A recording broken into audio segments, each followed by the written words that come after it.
I'm going to dedicate this teaching to the memory of Rabbi Tzvi Kogan, Tzvi ben Alexander Kogan. Cohen was tragically murdered by terrorists. We pray for peace. So this Parsha is Toldoth, and my focus was on the wells, which is a very deep subject, because the lives of our patriarchs and matriarchs revolve so much around wells. And even today, our well, our meeting place, whether it's a bar or a party, or there's something about water that enlivens us. Back then, it was what sustains us, and of course, today we still dig wells for our water supply. But there's more to wells than just water. And water, of course, is Torah. And whereas Moses went to the mountaintop to receive the Torah for the ancients was the well.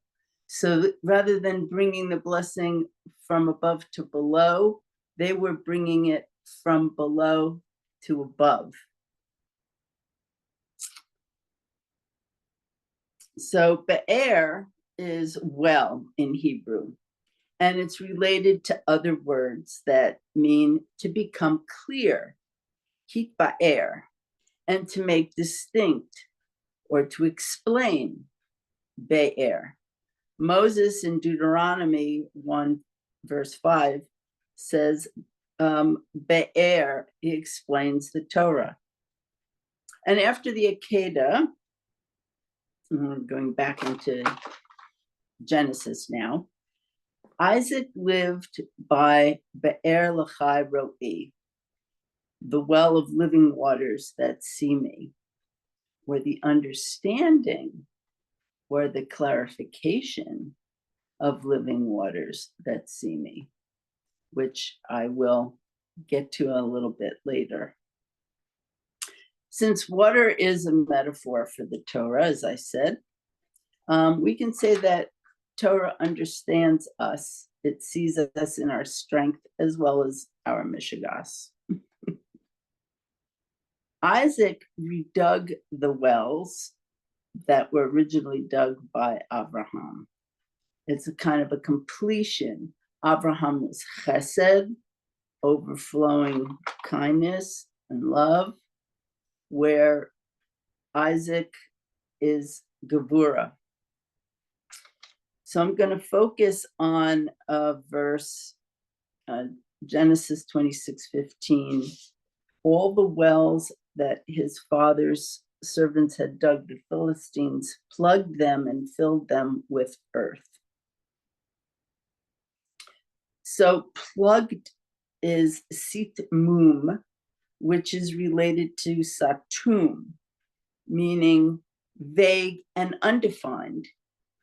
So here you've got Be'er, which is clarification, and then you've got plugged, which is vague and confused.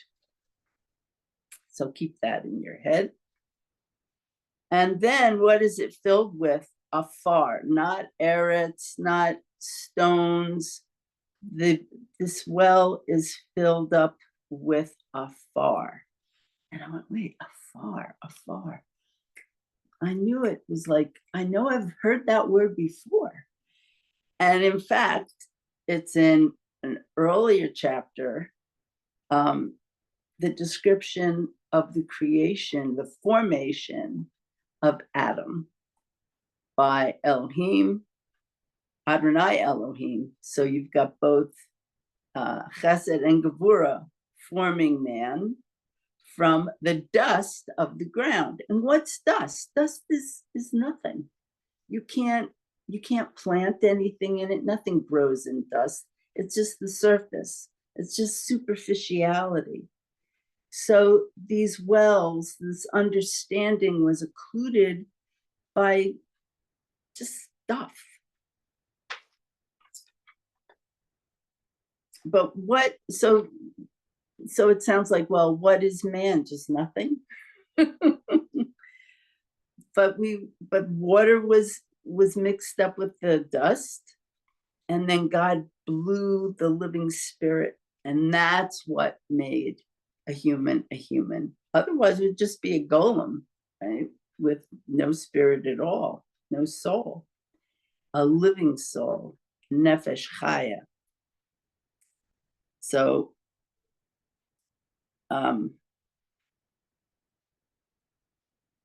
we're born with a certain understanding, and then when we go through life, we get confused. There's a lot of factors in our life that throw us off course, and we have to clarify it from all the things that confuse us, different teachings, different life experiences. And then I thought back to Yitzchak, who lived by the understanding, the clarification of the living one who sees me. And I could see why you'd want to live there. To make clear to you that there's an enlivening force of the universe that sees you, little you. So, of course, you'd want to clear away any vague notions, any superficiality. You'd want to dig deeper into who you are to find your true purpose. And then joy will just well up. Divarti.